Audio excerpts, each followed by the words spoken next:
السلام علیکم۔ سیاست ریپڈ ان شارٹس میں آپ سبھی کا استقبال کرتا ہوں۔ میں ہوں سید ذوالفقار احمد۔ آج 4 شوال المکرم ہے۔ سرخیوں سے پہلے سنتے ہیں حدیث شریف۔ حضرت ابو ہریرہ رضی اللہ تعالیٰ عنہ سے روایت ہے، رسول اللہ صلی اللہ علیہ وسلم نے فرمایا، تم میں سے سب سے بہتر آدمی وہ ہے جس کی عمر بڑی ہو اور اخلاق اچھے ہوں۔ اور اب سیاست ریپڈ ان شارٹس۔ حیدرآباد کے حیدرگوڑہ علاقے میں ایک مکان میں آگ لگ گئی۔ اس حادثے میں ایک شخص زندہ جل گیا جبکہ دیگر 4 افراد جھلس گئے۔ یہ حادثہ اونتی نگر علاقے میں پیش آیا۔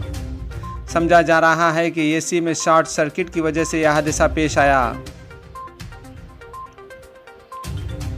ایک اور آکسیجن ایکسپریس اڑیسہ سے حیدرآباد پہنچ گئی۔ اس ٹرین میں 120 میٹرک ٹن آکسیجن ہے جو 6 کنٹینرز میں محفوظ رکھی گئی ہے۔ یہ ٹرین سنت نگر بھرت نگر یارڈ پہنچی۔ یہ آکسیجن ریاست کے دواخانوں کو سربراہ کی جائے گی۔ تلنگانہ کے ضلع سوریا پیٹ میں بجلی گرنے سے 2 مزدور ہلاک اور دیگر 3 زخمی ہو گئے۔ یہ واقعہ ضلع کے لنگم پلی گاؤں میں اس وقت پیش آیا جب یہ مزدور کھیت میں کام کر رہے تھے۔ روس سے اسپوتنک وی ویکسین خصوصی طیارے کے ذریعے حیدرآباد پہنچ گئی۔ دوسرے مرحلے کے تحت 1,50,000 ڈوز پر مشتمل کھیپ آج حیدرآباد کے شمشاباد انٹرنیشنل ایئرپورٹ پہنچ گئی۔ وہاں سے یہ ڈوز ڈاکٹرس ریڈی لیب روانہ کی گئی۔ حیدرآباد سے تعلق رکھنے والی دیپتی کا امریکہ میں مائیکروسافٹ کے ہیڈ کوارٹر میں ملازمت کے لیے انتخاب عمل میں آیا ہے۔ سالانہ 2 کروڑ روپے کے پیکیج پر کیمپس انٹرویو میں انہیں منتخب کیا گیا۔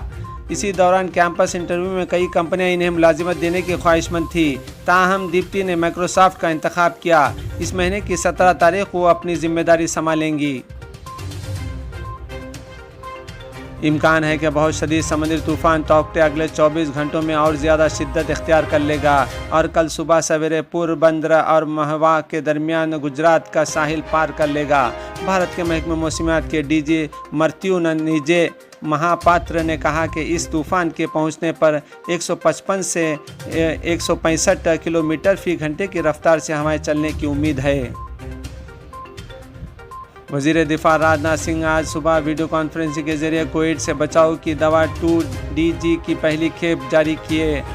یہ دوا DRDO کے نیوکلیئر میڈیسن اور الائیڈ سائنسز کے ادارے INMAS نے ڈاکٹرس ریڈیز لیبارٹریز کے ساتھ مل کر تیار کیے ہیں۔ دہلی حکومت نے قومی راجدھانی میں مزید 1 ہفتے کے لیے لاک ڈاؤن بڑھا دیا ہے۔ اب دہلی میں اس ماہ کی 24 تاریخ کی صبح 5 بجے تک سخت لاک ڈاؤن نافذ رہے گا۔ سمندری طوفان توکتے کے اثر سے ممبئی ایئرپورٹ بند کر دیا گیا ہے۔ ایئرپورٹ کے حکام کے مطابق پیر کی صبح 11 بجے سے دوپہر 2 بجے تک ایئرپورٹ بند رہے گا۔ اسی دوران مہاراشٹر سمیت ملک کے کئی ریاستوں میں طوفان کی وجہ سے زبردست بارش کی پیش قیاسی کی گئی ہے۔ ملک بھر میں کورونا کی دوسری لہر میں قدر کمی دیکھی جا رہی ہے۔ مسلسل چوتھے روز بھی 3 لاکھ سے کم مثبت کیسز درج ہوئے۔ پچھلے 24 گھنٹوں کے دوران 2,81,386 نئے کیسز رپورٹ ہوئے ہیں اور 3,78,741 صحت یاب ہوئے اور انہیں علاج کے بعد گھر واپس کر دیا گیا ہے۔ شدید انفیکشن کی وجہ سے 4,106 افراد ہلاک ہو گئے۔ واٹس ایپ نے دہلی ہائی کورٹ کو بتایا ہے کہ اس کی نئی پرائیویسی پالیسی سے کسی شخص کی رازداری متاثر نہیں ہوگی۔ واٹس ایپ نے کہا کہ لوگوں کی چیٹ، تصاویر یا کسی بھی طرح کی گفتگو جو اسے استعمال کرتی ہے، خواہ وہ پیشہ ور ہو یا ذاتی، دوست کے ساتھ ہو یا خاندان کے ساتھ، مکمل طور پر محفوظ رہے گی۔ ممتا بنرجی کے کابینہ کے سینئر وزیر فرحاد حکیم کو آج صبح CBI نے ان کے گھر سے ناردا اسٹنگ آپریشن معاملے میں گرفتار کر لیا ہے۔ ریاستی وزیر نے کہا کہ یہ پوری کارروائی کسی پیشگی اطلاع کے بغیر کی گئی ہے۔ اس سے قبل گزشتہ ہفتے ہی فرحاد حکیم نے وزارت کا حلف لیا تھا۔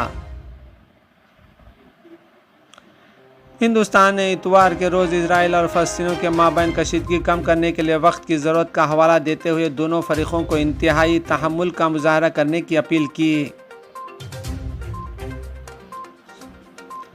اسرائیلی وزیر اعظم بنجامن نیتن یاہو نے اتوار کے روز کہا کہ ہماری مسلح افواج نے حالیہ دنوں میں غزہ کی پٹی میں 1500 اہداف کو نشانہ بنایا ہے، جس کی وجہ سے فلسطین کے حماس مہم کے انفراسٹرکچر کو ایک بڑا دھچکا لگا ہے۔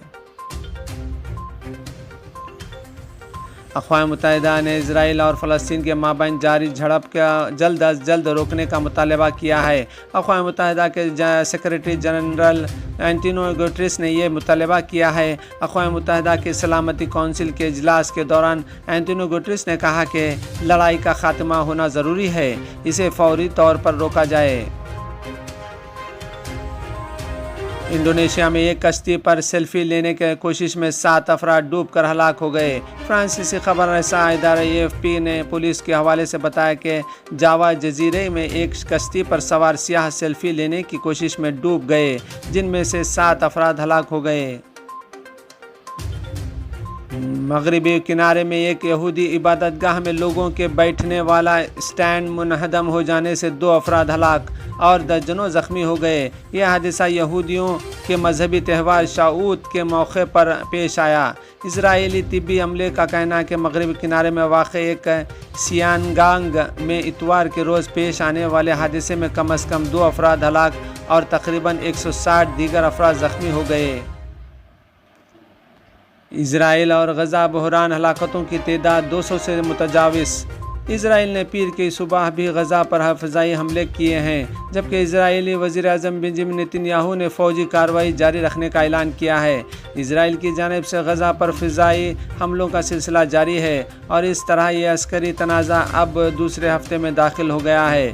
اسرائیلی وزیر فضائیہ نے اتوار کے دیر شب اور پیر کی الہ صبح غزہ کے کئی علاقوں پر بمباری کی۔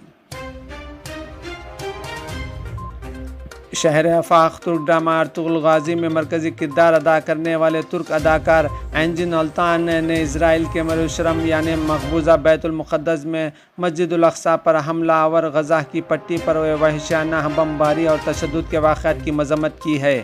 اداکار انجن التان نے اپنے تصدیق شدہ انسٹاگرام اکاؤنٹ پر فلسطین کی آزادی کے لیے اپنی آواز اٹھاتے ہوئے خصوصی انسٹا اسٹوری شیئر کی ہے۔ ہندوستانی خواتین کرکٹ ٹیم رواں سال ستمبر ماہ میں آسٹریلیا میں ایک سیریز کھیلیں گی۔ 3 روزہ یہ دورہ اصل میں رواں سال جنوری میں ہونا تھا، لیکن دسمبر 2020 میں ملتوی کر دیا گیا تھا۔ کرکٹ آسٹریلیا کی ویب سائٹ پر اس وقت کہا گیا تھا کہ اسے 2021-22 سیزن میں دوبارہ مقرر کیا جائے گا اور اس میں 3 T20 شامل کیے جا سکتے ہیں۔ اسی کے ساتھ سیاست ریپڈ ان شارٹس کا یہیں پر اختتام پر پہنچا ہے۔ تازہ ترین خبروں کے لیے دیکھتے رہیے www.siasat.com۔ اللہ حافظ۔